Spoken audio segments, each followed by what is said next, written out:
नमस्कार मित्रांनो, आज मी तुम्हाला नर्मदा परिक्रमा, मंदिरातील विविध पवित्र वस्तू आणि त्यामागील आध्यात्मिक अर्थ याबद्दल अत्यंत सुंदर, विस्तृत आणि मनाला भिडणारी माहिती सांगणार आहे.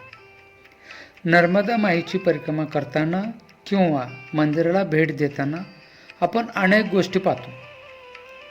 कलश, झेंडा, बेल, वड, पिंपळ, शिवलिंग, नंदी, घंटा, सूर्यदेव, तुळस, गणपती, हनुमान आणि अगदी परिक्रमावासींची भक्ती देखील. या प्रत्येक गोष्टीत एक अदृश्य दैवी शक्ती दडलेली आहे.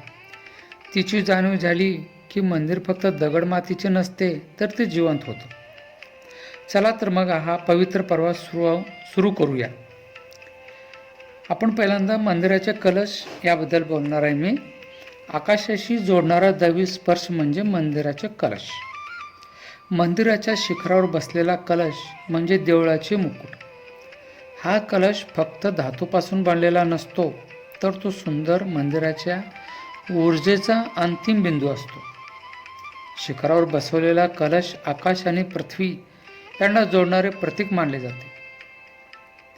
कलशावर सूर्यप्रकाश पडला की तो चमकतो, जणू देव आपल्याला आशीर्वाद देत आहेत अशी अनुभूती मिळते. परिक्रमा करताना दूरवरून मंदिर दिसत असताना सर्वप्रथम कलशच नजरेत येतो आणि त्या क्षणी भक्ताच्या मनात एक अद्भुत शांतता उतरते. मग दुसरं आहे जे म्हणजे श्रद्धेचा जीवन ध्वज, मंदिरातील झेंडा.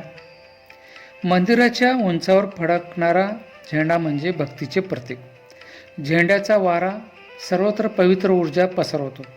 देवळात झेंडा बदलताना ढोल ताशे वाजवले जातात, कारण त्या क्षणी देवतेला नवे जीवन मिळत असल्याचे मानले जाते. नर्मदा परिक्रमेच्या मार्गावर अनेक मंदिरे दिसतात. त्यांचे झेंडे परिक्रमावाशांना दिशा दाखवतात, मार्गावरची थकवा घालवतात आणि प्रेरणा देतात. त्याच्यानंतर आहे त्रिदेवांचे त्रिनेत्र म्हणजे बेल, वड आणि पिंपळ वृक्ष. हे त्रिदेवांची त्रिनेत्र आहेत. मंदिर परिसर नेहमी शांत आणि पवित्र वाटतो, कारण तिथे विशिष्ट वृक्ष असतात. बेलवृक्ष आहे. बेलवृक्ष म्हणजे शिवाचे प्रिय पान. बेलपत्र शिवाला अत्यंत प्रिय आहे. शिवलिंगावर बेल अर्पण करणे म्हणजे मनातील ताप, दुःख आणि भ्रम देवावर सोपवणे. त्याच्यानंतर आहे वडवृक्ष. वडवृक्ष म्हणजे दीर्घायुष्य आणि आश्रयाचे प्रतीक आहे. वड म्हणजे हजारो वर्ष उभ्या असलेला एक जिवंत संस्कार आहे. त्याच्या मुळामध्ये स्थैर्य आणि वाढ आहे. परिक्रमेच्या वेळी अनेक भक्त वडाखाली बसून विश्रांती घेतात, ध्यान करतात आणि ऊर्जा मिळवतात. म्हणून वडाचे वृक्ष फार महत्त्वाचे आहे. पिंपळ वृक्ष हे सूर्यदेवाचे स्वरूप आहे. पिंपळ हा एकमेव वृक्ष आहे जो 24 तास प्राणवायू सोडतो. त्याच्या सावलीत बसणे म्हणजे मन शरीर शुद्ध होऊन जाणे. सूर्यदेवाशी त्याचा संबंध असल्याने पिंपळाची पूजा आरोग्यासाठी अत्यंत शुभ मानली जाते. त्याच्यानंतर श्रद्धेचा चालता बोलता दीपस्तंभ म्हणजे परिक्रमावासी. मग नर्मदा परिक्रमा हा साधा प्रवास नाही, तो एक जीवन बदलणारा आध्यात्मिक अनुभव असतो. परिक्रमावासी पायात फोड, उन्हाचा त्रास, थकवा, भूक, पाऊस, अनेक अडचणी सहन करतात, परंतु त्यांच्या डोळ्यात नेहमी शांतता आणि संतोष दिसतो. नर्मदा माईला भेट मिळते, श्रद्धा वाढते, मनातील नकारात्मकता नष्ट होते आणि आत्मविश्वास प्रचंड वाढतो. अशा परिक्रमावाशांचे दर्शन झालं की मन नकळत नमते. नंतर आहे आपण शिवलिंग आणि नंदी. निर्मळ भक्तीची जर जोड कोणती असेल तर शिवलिंग आणि नंदीची आहे. शिवलिंग हे विश्वाचे प्रतीक आहे.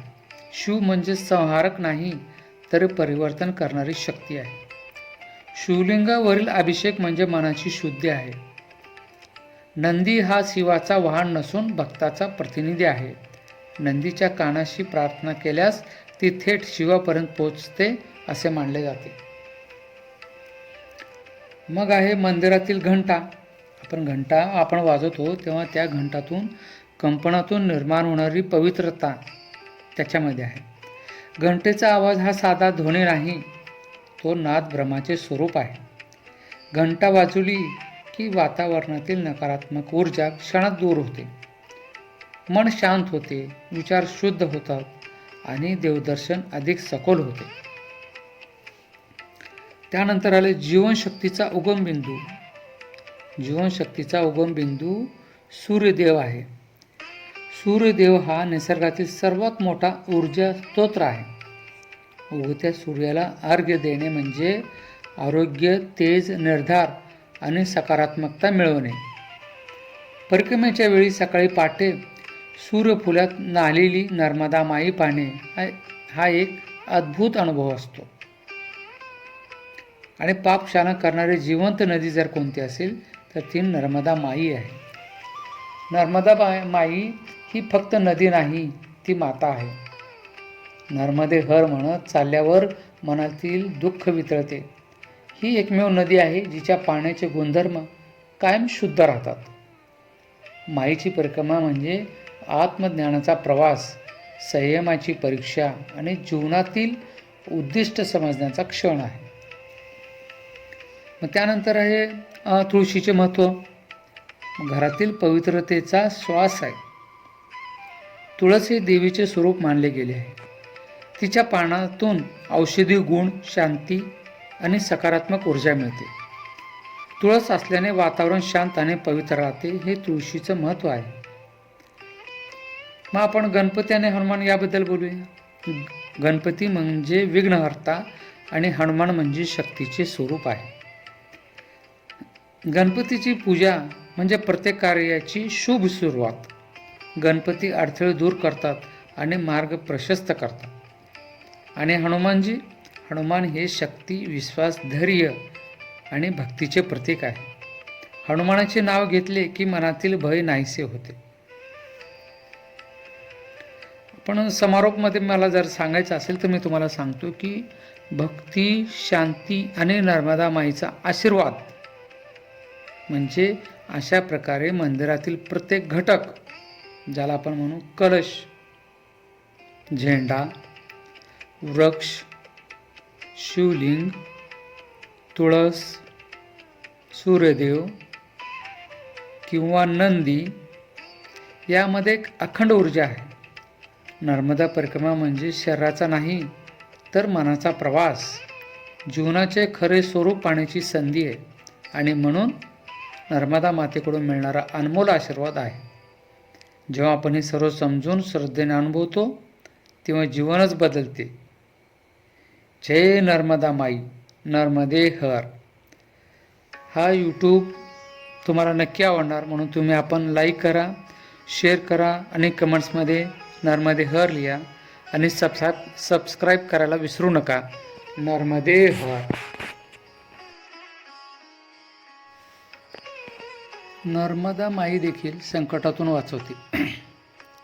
नर्मदा माई हे केवळ एक पवित्र नदी नाही तर ती भारतीय संस्कृतीतील मातृत्व, करुणा आणि संरक्षणाचे प्रतीक आहे. शेकडो वर्षांच्या इतिहासात नर्मदेबद्दल भक्तांच्या असंख्य कथा सांगितल्या जातात. ज्यात एक गोष्ट अत्यंत ठळकपणे दिसून येते ती म्हणजे नर्मदा माई संकटातून भक्तांना वाचवते. ही भावना केवळ धार्मिक नाही तर आध्यात्मिक आणि जीवनमूल्य दर्शक आहे. नर्मदा माईच्या काठावर चालणारी परिक्रमा असो की तिच्या पाण्यातील स्नान, अनेक परिक्रमावासी सांगतात की प्रवास खडतर, अनिश्चित आणि कधीकधी जीवघेणा असतो. परंतु ज्या क्षणी मनात घबराट येते तेव्हा एक अदृश्य शक्ती हात धरल्यासारखे वाटते. ही शक्ती म्हणजे नर्मदा माईची माया. संकटाच्या वेळी अचानक मिळालेले अन्न, रात्रभरची सुरक्षित झोप आणि कोणीही ओळखीचे नसलेले लोक मदतीला धावून येणे, हे सगळे भक्त नर्मदा माईचीच कृपा मानतात. नर्मदेचा स्वभाव शांत, सात्विक आणि मातेसारखा आहे. ती प्रवासी अजूनही धीराने वाहते. तिच्या प्रवाहात जसा स्थिरपणा आहे तसाच तिच्या भक्तांच्या जीवनातही स्थैर्य येते. जेव्हा मन अस्थिर होते, निर्णय कठीण वाटतात किंवा जीवनात अंधार वाटतो तेव्हा नर्मदा माईची आठवण मनाला आधार देते. तिच्या नावाचा नर्मदे हर हा मनातील भीती, शंका आणि निराशा दूर करून नवीन आत्मविश्वास जागवतो. संकटातून वाचवण्याची माईची शक्ती ही केवळ शारीरिक मदत नाही, ती मानसिक, भावनिक आणि आध्यात्मिक पातळीवरही अनुभवता येते. अनेक परिक्रमावासी सांगतात की नर्मदेच्या किनाऱ्यावर बसून काही क्षण ध्यान केल्यावर मनातील ताण नाहीसा होतो, विचार शांत होतात आणि जो समस्यांचा भार मनावर होता तो हलका वाटू लागतो. हा अनुभव कितीही सांगितला तरी प्रत्यक्ष अनुभवल्याशिवाय कळत नाही. नर्मदा माईचे आणखी एक वैशिष्ट्य म्हणजे ती शिकवते सोडून देण्याची कला. जीवनातील दुःख, चुकांचे ओझे, अपेक्षांचे दडपण हे सगळे सोडून दिले की माणूस किती हलका होतो याची जाणीव तिच्या काठावर होते. जेव्हा माणूस हलका होतो तेव्हाच तो संकटातून बाहेर पडण्याचा मार्ग स्पष्ट पाहू शकतो. त्यामुळे माई संकटातून वाचवतेच, पण मार्ग दाखवून पुढे चालायला मदतही करते.